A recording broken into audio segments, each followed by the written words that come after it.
இந்த வெற்றிகளை அவர் சந்தித்த போராட்டங்கள், பிரச்சனைகள் எல்லாம், இன்று நாம் சந்திக்கிற போராட்டங்கள், பிரச்சனை எல்லாம் நாம் மடிவதற்காக, நாம் சோர்வடைவதற்காக அல்ல.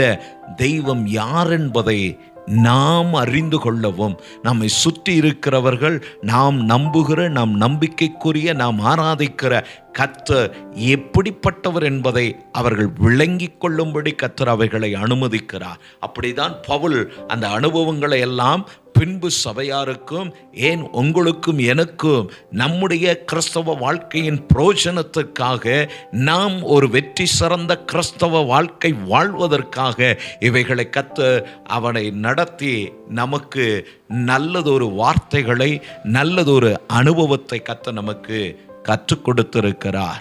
ஆதலால் பயப்பட வேண்டாம். நாம் இன்று சந்திக்கிற காரியங்கள், இவைகளை பார்த்து பல நேரங்களில் சோர்வடைகிறவர்களாய் காணப்படுகிறோம்.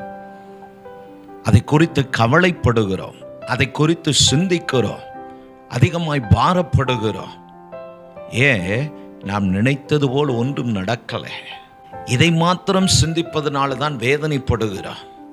பவுலோட அனுபவம், இப்போ நடப்பதை குறித்து கவலைப்படுகிற மனிதன் அல்ல.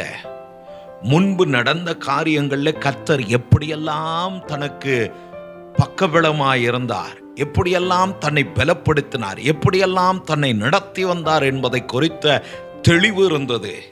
நல்ல கிறிஸ்தவனை கர்த்தர் எப்பொழுதும் நடத்தி கொண்டே இருப்பாருங்க.